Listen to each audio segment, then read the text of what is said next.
Hello बच्चों, good morning, good afternoon, और you can say good night according to your time when you starts reading. Okay, आज हम लोग class 11th के second unit जिसका नाम है काइनेमेटिक्स शुद्ध गतिकी को स्टार्ट करेंगे. और ये टॉपिक आप लोग क्लास 9th स्टैंडर्ड में कम से कम पढ़े हैं, उसका एक रिवीजन भी होता जाएगा. इसके साथ साथ कुछ और नई बातें पढ़ेंगे. इसमें सबसे पहले जानना जरूरी है कि काइनेमेटिक्स क्या है. तो काइनेमेटिक्स में जो वर्ड काइन है, ग्रीक वर्ड है, इसका मतलब मोशंस, और मैटिक्स का मतलब होता है मैथमेटिक्स, यानी गति से संबंधित, मोशन से संबंधित मैथमेटिक्स इस काइनेमेटिक्स में इन्वॉल्व है. तो हम लोग मेनली हमारा जो फोकस है वो मोशन पर होगा, और मोशन से रिगार्डिंग जो भी टर्म्स आएंगे, जो फिजिकल क्वांटिटीज आएंगी, उनके कैलकुलेशन को कैसे करते हैं, ये सब चीजें इसके अंतर्गत पढ़ना है. अब जब हम मोशन की बात करते हैं तो मोशन कितने टाइप्स का हो सकता है, मोशन क्या है. आप वैसे जानते हैं कि हर बॉडी की जो नेचर में एग्जिस्ट करते हैं दो स्टेट्स होते हैं. एक को हम लोग क्या बोलते हैं, रेस्ट स्टेट, और दूसरे को मोशन. तो मोशन का मतलब, रेस्ट का मतलब बॉडी की पोजीशन में टाइम के रिस्पेक्ट में there is no change in position of the body itself, तो उसको हम रेस्ट में बोलते हैं. और अगर टाइम के रिस्पेक्ट में बॉडी की पोजीशन चेंज हो रही है, ओके, तो उसको हम बोलते हैं बॉडी मोशन में. मोशन 3 टाइप्स का होगा, 1D, 2D, 3D. 1D को हम लोग स्ट्रेट लाइन मोशन भी बोलते हैं, स्ट्रेट लाइन या लीनियर, रेक्टिलिनियर, जो भी बोले. 2D motion in a plane भी कहते हैं इसको, motion in a plane. Okay. 3D को स्पेस में मोशन इन ए स्पेस. तो मेनली इस चैप्टर में जो हमारा फोकस होगा 1D 2D का होगा. लेकिन अभी जो हम आज का वीडियो लेक्चर होगा वो 1D पर फोकस्ड रहेगा. 1D का कई लेक्चर्स इसमें हम बताएंगे. इसमें पहला लेक्चर जो होगा वो डिस्टेंस, डिस्प्लेसमेंट, स्पीड, टाइम, इसकी चर्चा मैं आज करूंगा. यहाँ थोड़ा सा ये जान लें कि 1D, 2D और 3D क्या है.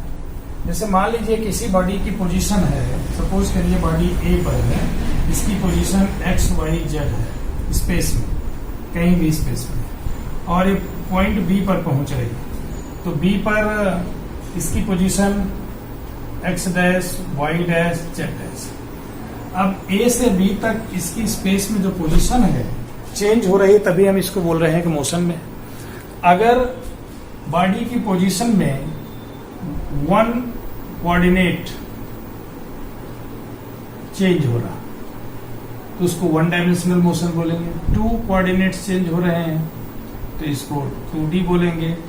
3 कोऑर्डिनेट्स चेंज हो रहे हैं, इसको 3D बोलेंगे. 3 कोऑर्डिनेट मीन्स तीनों निर्देशांक XYZ तीनों वैरी कर रहे हैं. XYZ जैसे यहाँ हमने लिखा XYZ था पोजीशन, यहाँ की position X dash, Y dash, Z dash है, यानी तीनों वैरी कर रही है, तो इसको हम 3 डायमेंशनल मोशन बोलते हैं. एग्जाम्पल के तौर पर आप कह सकते हैं, जैसे मान लीजिए कोई बस है, मूव कर रही है स्ट्रेट लाइन पाथ पर, रोड पर, तो उसको straight line motion, 1 dimensional motion बोलेंगे. ट्रेन है, किसी ट्रैक पर चल रही है और वो ट्रैक सीधा है, तो उसको हम 1 डायमेंशनल मोशन बोलेंगे. कोई एक चींटी है, किसी वायर पे चल रही है, तो उसको हम 1 डायमेंशनल मोशन बोलेंगे. और मान लीजिए insect is crawling on the table, यानी एक कीड़ा रेंग रहा है मान लीजिए टेबल पर, तो उसको 2 डायमेंशनल बोलेंगे. If B is flying in space, तो उसको 3 डायमेंशनल बोलेंगे, क्योंकि उसके पास तीनों कोऑर्डिनेट वेरी हो रहे हैं जब वो मूव कर रहा है. तो इस तरीके से हम ये जान गए कि मोशन 3 टाइप्स के होते हैं। उनमें अब आपको बेसिकली जो फोकस्ड हमारा आज का टॉपिक है स्ट्रेट लाइन मोशन। तो स्ट्रेट लाइन मोशन में आपको बताया ही अभी कि केवल एक कोऑर्डिनेट आपका चेंज होता है बॉडी के पोजीशन चेंज में। तो इसमें आज हम लोगों को पढ़ना है डिस्टेंस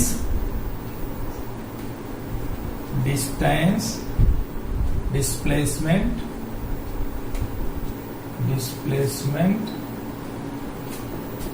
स्पीड एंड वेलोसिटी। ये 2 हमारा फोकस्ड रहेगा। आप लोग क्लास 9th स्टैंडर्ड में पढ़े हैं distance, displacement, speed and velocity. Let me revise U a quick revision. तो और इसमें और खास बातें आपको बताएंगे। डिस्टेंस, अगर हम यहां डिस्टेंस लिखें, डिस्टेंस क्या है? The total path length travelled by the body is called distance. Okay, यानी किसी वस्तु द्वारा तय किए गए रास्ते की कुल पाथ लेंथ, कुल लंबाई, डिस्टेंस दूरी बोलते हैं इसको। डिस्टेंस को क्या बोलते हैं? दूरी। ओके, और सेकेंड, अब आपको डिस्प्लेसमेंट जानना है। डिस्प्लेसमेंट, इसको हम लोग क्या बोलते हैं? विस्थापन। It is the shortest distance from initial and final, from initial to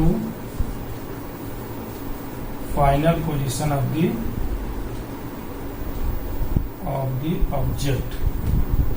Okay, it is the shortest distance from initial to final position of the object.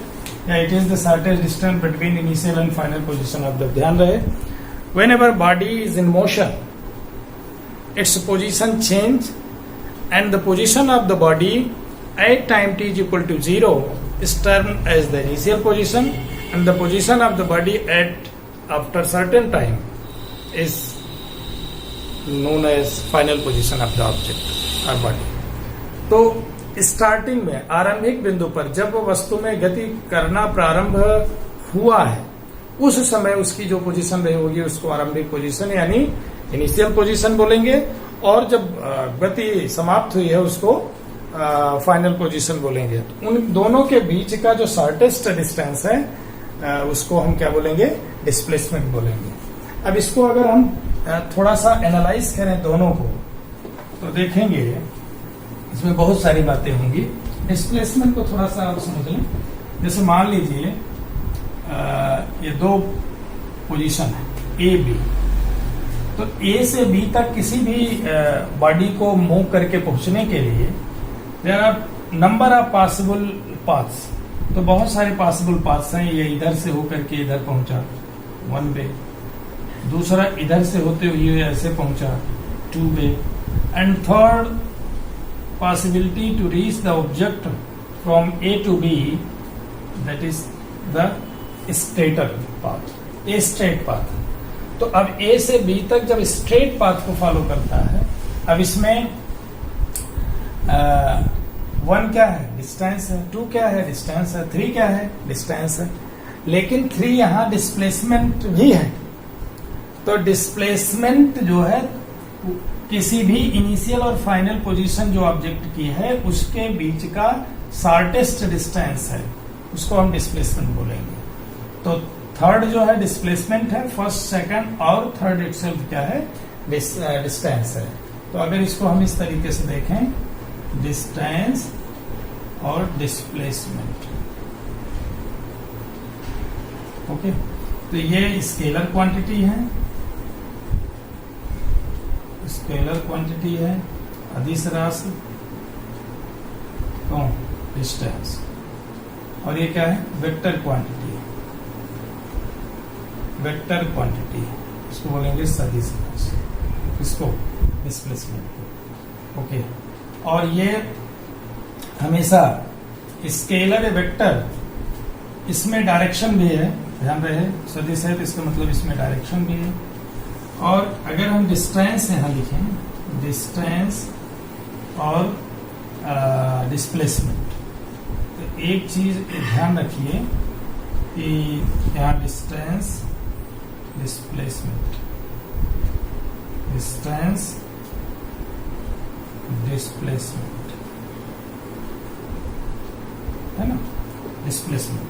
तो डिस्टेंस डिस्प्लेसमेंट से ज्यादा होगी, डिस्टेंस इक्वल टू डिस्प्लेसमेंट होगा, या distance equal to greater than होगी, या distance less than displacement. इसमें से कौन सी पॉसिबिलिटी, 4 ऑप्शन दिए गए, यानी अगर हम कंपैरिजन करें डिस्टेंस और डिस्प्लेसमेंट में, तो we will find that distance ज्यादा तो होगी ही होगी, डिस्टेंस इक्वल भी हो सकती है, क्योंकि हम लोग यहाँ देख रहे हैं थर्ड पाथ डिस्टेंस भी है, डिस्प्लेसमेंट भी है। एंड थर्ड ऑप्शन क्या है कि डिस्टेंस ग्रेटर भी है डिस्प्लेसमेंट से, और डिस्टेंस इक्वल टू डिस्प्लेसमेंट भी हो सकती है। तो ये मोस्ट अप्रोप्रिएट है। डिस्प्लेसमेंट और डिस्टेंस में अगर हम आप एक दोनों को एनालाइज करें, तो distance must always be greater than और इक्वल टू डिस्प्लेसमेंट। डिस्प्लेसमेंट की वैल्यू इट मे बी, अगर इसको हम इस रूप में देखें, it may be positive, negative, zero. और डिस्टेंस में क्या होगा, it is always positive. Distance कभी भी निगेटिव नहीं हो सकती, जबकि वेयरएज डिस्प्लेसमेंट में be positive, negative and zero. Zero displacement का कैसे कॉन्सेप्ट है, सपोज करिए आप लोग अपने घर से स्कूल गए और स्कूल से रिटर्न होकर के फिर घर आ गए, तो how much displacement you have travel, zero, क्योंकि इनिशियल फाइनल पोजीशन सेम है। But the distance travel by you is twice of the distance of school from your home.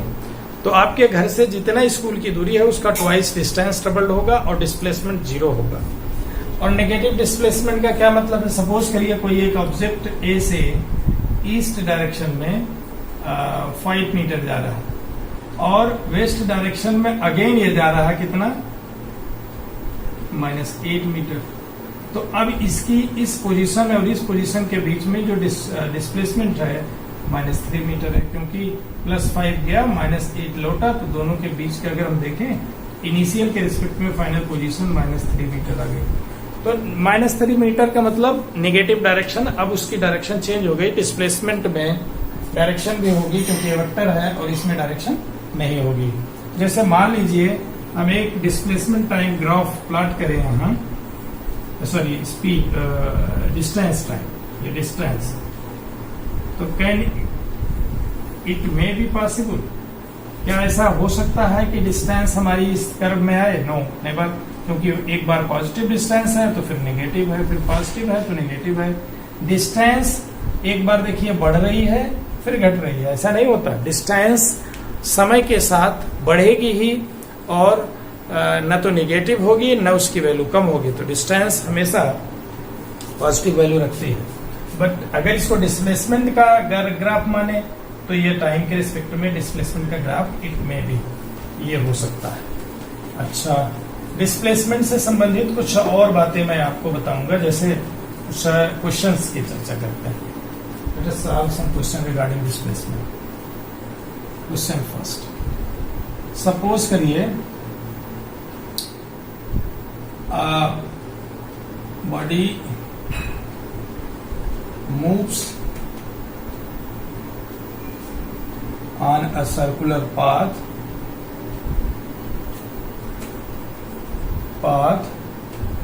find the distance and displacement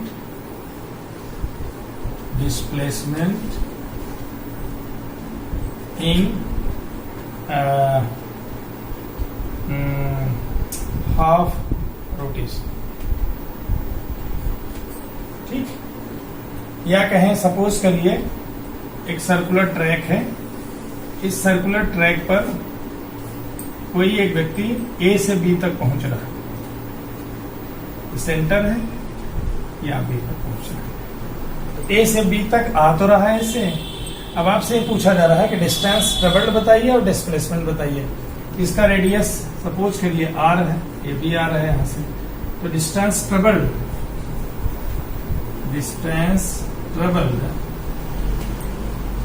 is equal to 2 pi r by 2, that is pi r, क्योंकि आ रहा है circumference वाले track से होते हुए। और displacement कितना होगा? Displacement is equal to how much? 2r। क्यों? r plus r, 2r shortest distance, A और बी के बीच की शॉर्टेस्ट डिस्टेंस को डिस्प्लेसमेंट बोलेंगे। ओके, ऐसे ही इसमें कुछ और, जैसे मान लीजिए इसको इस तरीके से क्वेश्चन को हम देखें। सपोज करिए पार्टिकल ए से बी तक, ए से बी तक 90 डिग्री जाना, और ए से बी तक पहुंच रहा है, तो डिस्टेंस और डिस्प्लेसमेंट आपको बताना है। तो डिस्टेंस तो निश्चित रूप से इस पाथ से होकर के पहुंच रहा है, ये 90 डिग्री के एंगल, और ये आपका ये डिस्प्लेसमेंट है। ओके, तो डिस्टेंस बहुत simple, distance is equal to pi r by 2, क्योंकि 2 पाई आर बाई 4, ये 90 डिग्री 1/4 है पूरे सर्कमफ्रेंस का। ओके, और डिस्प्लेसमेंट कैसे इसको निकालेंगे? डिस्प्लेसमेंट ध्यान रखिए, इसको आप माने तो ये राइट एंगल ट्रायंगल है, ये इसका हाइपोटेन्यूज। ओके, तो ये हाइपोटेन्यूज है A B is equal to under root r square plus r square, that is r under root 2। ये डिस्प्लेसमेंट हो गया। इसी तरीके से किसी भी एंगल के लिए सपोज करिए ये कोई जनरल एंगल, उसके लिए डिस्टेंस और डिस्प्लेसमेंट आप निकाल सकते हैं। मान लीजिए सर्कुलर ट्रैक है और इस ट्रैक के किसी एक पॉइंट ए से बी तक आप 120 डिग्री मान लीजिए जा रहा है, एंगल बन रहा है 120 डिग्री। अब ए से बी तक आ रहे हैं, तो कैसे निकालेंगे? ये तो आर है, ये भी आर है, अब ये कैसे निकलेंगे? अभी ये थोड़ा सा आपके लिए दिक्कत हो सकती है। तो 120 के आधार पर ये तो निकल आएगा। The distance travelled is equal to 2 pi r by 360 into 120, 3 हो गया 2 pi r by 3। भाई ओवरऑल 360 डिग्री में 2 pi r डिस्टेंस चल रहा है, 120 में कितना चलेगा फ्रॉम ए टू बी? तो divided by 360, 120, that is half, 1/3 of the circumference of the circle. ये तो नो प्रॉब्लम, डिस्टेंस निकल गया। अब डिस्प्लेसमेंट के लिए, displacement of the body,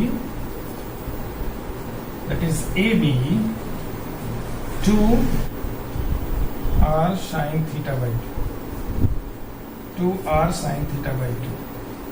इसका डेरिवेशन आप देख सकते हैं। डेरिवेशन कैसे देखेंगे? अब ये इसको वेक्टर रूल से देखना पड़ेगा, है ना। आगे जब हम वेक्टर बताएंगे तो इसका डेरिवेशन आपको समझ में आ जाएगा। एडिशन ऑफ वेक्टर से कैसे निकालते हैं? तो यहाँ थीटा की वैल्यू क्या है? Theta is equal to 120 degree है, तो A B is equal to आ जाएगा 2r sine 60 degree, that is 2r under root 3 by 2, that is r under root 3। तो डिस्प्लेसमेंट r रूट 3 आ गया। और यहाँ पर डिस्टेंस कितनी आई 2πr/3। तो आप इस तरीके से बहुत सारे क्वेश्चंस बन सकते हैं डिस्टेंस और डिस्प्लेसमेंट। ओके, अब हम आगे बात करेंगे इस वीडियो में स्पीड और वेलोसिटी की। Okay, speed and velocity. Now the second part of our today's lecture. Speed क्या है? स्पीड आप जानते हैं, जिसको हम लोग चाल बोलते हैं, है ना। It is defined as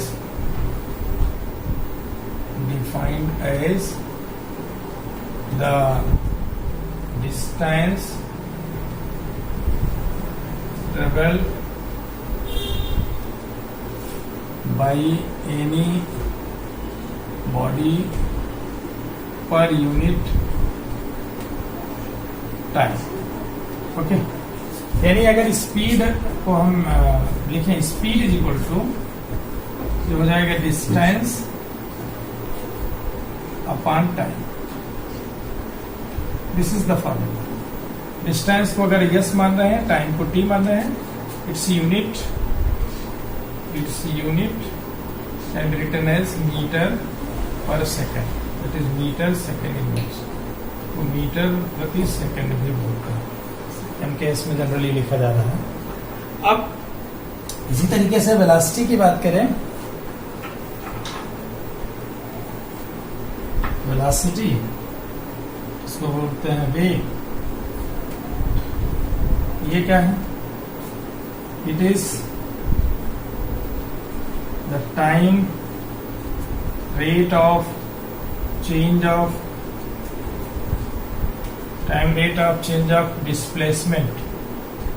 displacement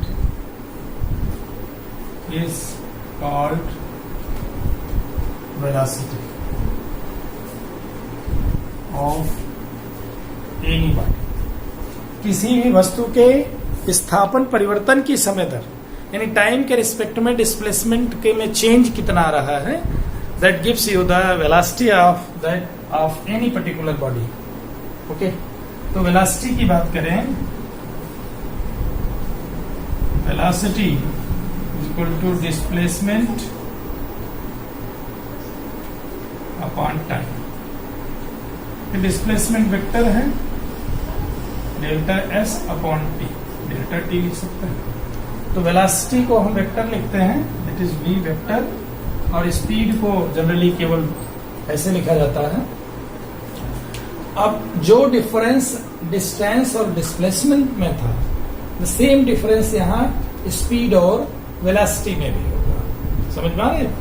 ये वेक्टर है, स्केलर है, इसकी वैल्यू पॉजिटिव नेगेटिव जीरो कुछ भी हो सकती है, इसकी वैल्यू केवल पॉजिटिव होगी, स्पीड नेगेटिव नहीं होगी। ओके, और इसके अलावा अगर हम बात करें क्या स्पीड और वेलोसिटी एक हो सकते हैं, तो जैसे हम लोगों ने देखा था कि डिस्टेंस और डिस्प्लेसमेंट में भी सेम। अगर कोई बॉडी स्ट्रेट लाइन मोशन में है तो शॉर्टेस्ट पाथ ही तय होगा, है ना, दोनों पोजीशंस के बीच में। तो अगर कोई बॉडी स्ट्रेट लाइन मोशन में है और एक पर्टिकुलर डायरेक्शन में चल रही है, डायरेक्शन फिक्स है, तो उस समय उसकी स्पीड और velocity we can say the same, कह सकते हैं। वैसे दोनों अलग चीजें हैं, अंतर डिफरेंस है, हम लोग इसकी चर्चा करते रहेंगे। लेकिन स्ट्रेट लाइन मोशन में स्पीड वेलोसिटी, ये अगर आप एक ही रूप में स्पीड वेलोसिटी को देखें तो कोई इसमें बुराई नहीं है। यहाँ मैग्नीट्यूड से मतलब है, क्योंकि डायरेक्शन तो फिक्स है स्ट्रेट लाइन में। ओके, अब यहाँ पर हम लोगों को जानना है स्पीड की। अगर हम बात करते हैं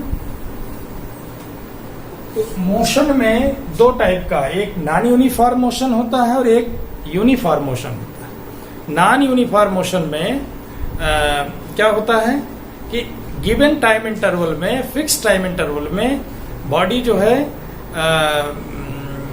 डिफरेंट डिस्टेंस या डिफरेंट डिस्प्लेसमेंट ट्रेवल करती है। तो उस समय वेलोसिटी को हम क्या बोलते हैं, या बॉडी के मोशन को क्या बोलते हैं, नॉन यूनिफॉर्म मोशन बोलते हैं। अगर the body travels equal distance or equal displacement in equal time interval, then the motion of the body is said to be uniform motion. Okay, तो एक चीज तो ये ध्यान रखना है, यूनिफॉर्म मोशन तो बोलते हैं एक समान गति, और नॉन यूनिफॉर्म मोशन तो इसको बोलते हैं असमान गति। अब एक समान गति है तब तो हम उसकी वेलोसिटी स्पीड में कुछ और बात नहीं करेंगे, वेलोसिटी भी फिक्स है, स्पीड भी फिक्स है और वही रहती है। लेकिन अगर बॉडी नॉन यूनिफॉर्म मोशन में है, जिसको हम वेरिएबल स्पीड या वेरिएबल वेलोसिटी बोलेंगे, तो ऐसे केस में उसकी बॉडी की वेलोसिटी और स्पीड दोनों वेरी कर रही हैं, इसका मतलब श्योर है। और वेरी कर रही हैं तो हम लोग कुछ और टर्म की बात करेंगे, जिसमें हम एवरेज वेलोसिटी की बात करेंगे, इंस्टेंटेनियस वेलोसिटी की बात करेंगे। ओके, तो let me discuss about the average velocity and average speed. Average velocity, if a body is moving with variable velocity, then the ratio of total displacement and total time is called average velocity. Okay, अब variable velocity का मतलब velocity change हो रही, तो हम लोग average velocity की बात कैसे करेंगे? तो average velocity can be written as equal to total displacement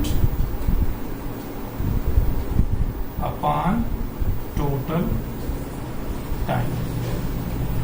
इसी तरीके से एवरेज स्पीड की बात करें, speed it is total distance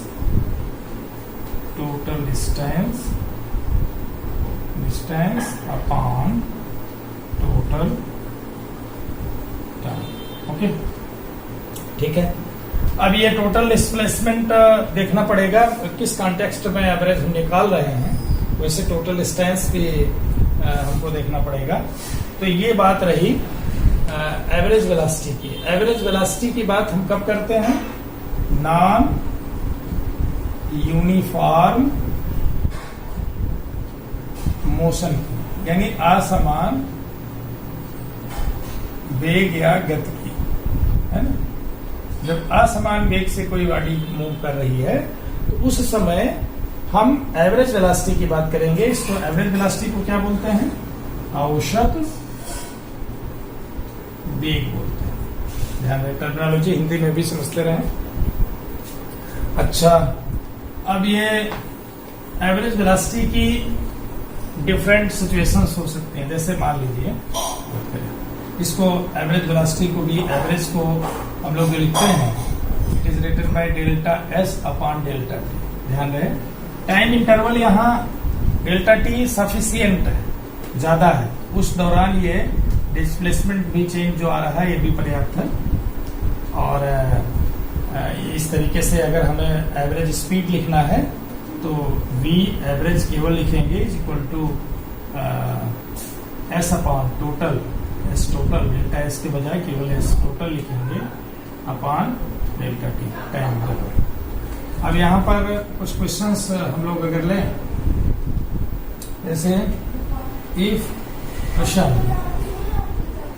person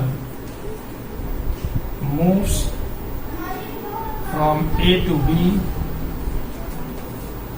with velocity v1 and returns returns from B to A with velocity v2, then find the average speed and average velocity। ध्यान रखें।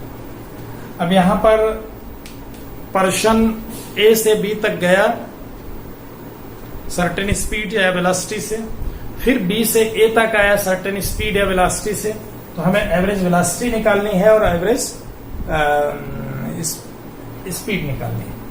तो आपको ये पता है बॉडी ए से बी तक गई और बी से अगेन आ गई, तो डिस्प्लेसमेंट पहला average velocity equal to total displacement upon time. तो टोटल डिस्प्लेसमेंट 0 है, तो एवरेज वेलोसिटी क्या हो गई 0, टाइम जो भी टाइम लगा होगा। सेकेंड एवरेज स्पीड ये कैसे निकलेगा? एवरेज स्पीड के लिए हम लोग देखते हैं। सपोज करिए ए से बी इसकी डिस्टेंस कितनी है, सपोज करिए इसकी distance D, let D be the distance between A and B. Okay, तो अब टाइम कितना लगेगा? T1 is equal to D upon V1। Returning time कितना लगा होगा? T2 is equal to D upon V2। तो अब इसको अगर हम देखें तो average speed is equal to D गया, डी आया 2D upon D upon V1 plus D upon V2, that is equal to 2D upon D common 1 upon V1 plus 1 upon V2, D cut गया। So we will have equal to V average equal to 2V1 into V2 upon V1 plus V2। Speed इतनी हो गई। ध्यान रहे, ये बार बार मन में बात आ सकती है कि ये जो हम लोग स्पीड लिख रहे हैं एवरेज, ऐसे केस में V average comes out to be V1 plus V2 by 2। ऐसा नहीं होगा, ये गलती होती है। इसको अगर क्वेश्चन को इस तरीके से करें कि पहले 60 किलोमीटर पर आवर से कोई ए से बी तक गया और बी से पुनः रिटर्न हुआ 40 किलोमीटर पर आवर से, तो जो एवरेज स्पीड होगी, average speed it turn out to B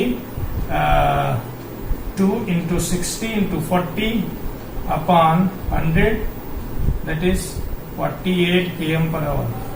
और इन जनरल आप लोग क्या सोचेंगे? 60 plus 40 divided by 2, that is 50 kilometre per hour. ये क्वेश्चन गलत हो जाएगा, इसको हमेशा ध्यान रखिएगा। एवरेज स्पीड की बात करें, जैसे मान लीजिए suppose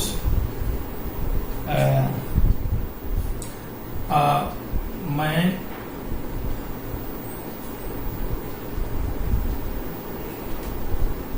moves from A to B, okay, first half distance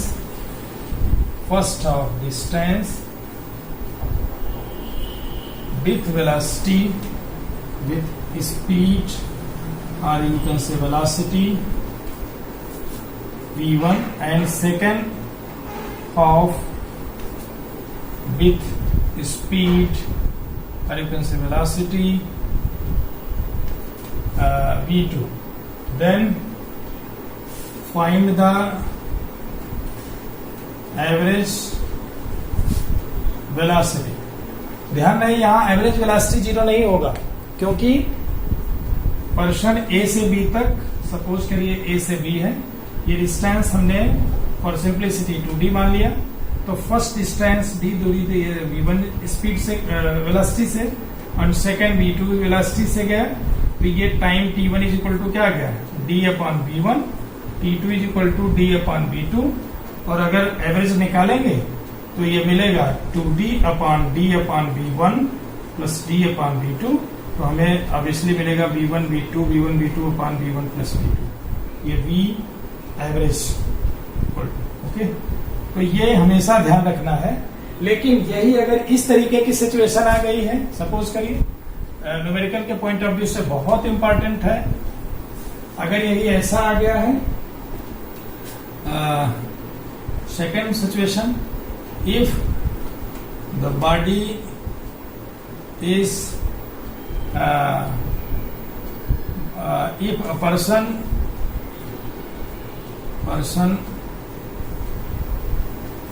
covers distance S1, S2, S3 in time